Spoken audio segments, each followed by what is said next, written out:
Only someone as mad as a hatter, as the saying goes, would risk her life to win a game.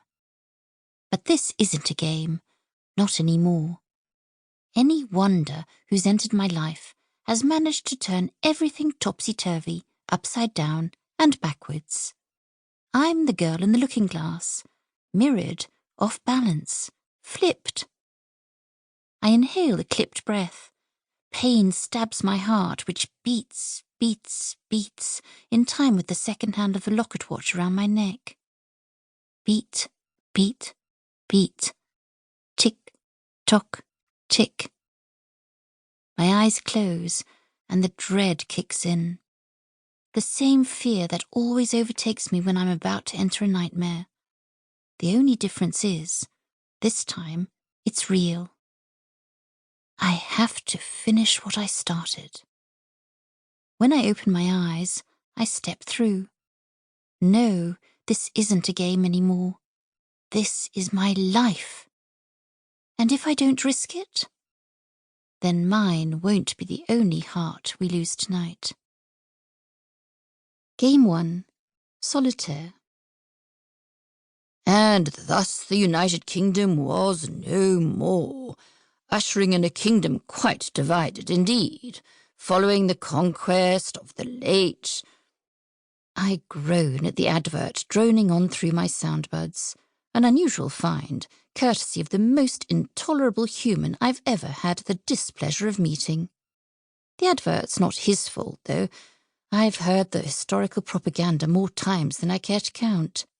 Let's just say history is not my cup of tea. The sound glitches in and out, and I flick the side of the right earpiece, which emits static in return. I mute the ad, unplug my soundbuds, then plug them back in. After 30 seconds pass, I tap the volume icon on my cracked 3-decades-old pocket screen, changing the colour from red to green. Any second now. Wait for it. A rush of orchestral intro music swells and fades. Finally.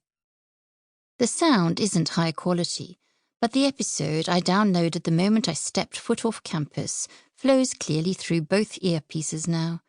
I turn the volume up a little more as the podcast host begins. How do you do? And welcome to episode 117 of Common Nonsense.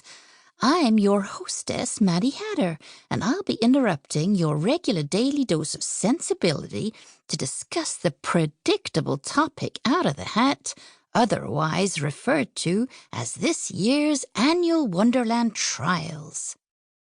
Her American accent never fails to fascinate me, not because it's anything special, but because it's rare.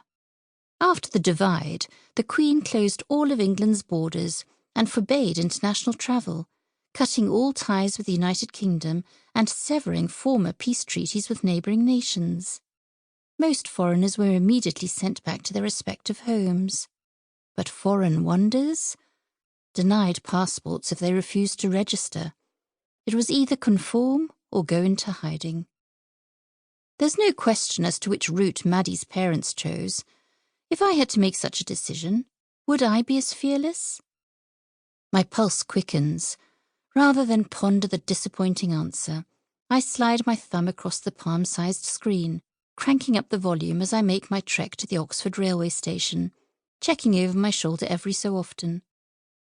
I keep the hood of my pullover up, careful to conceal my rare form of mobile tech as I walk west down Park End Street, stealing a glance at the ditch that was once Castle Mills Stream. Most people only have ancient antenna radios at home, just good enough for boring old news.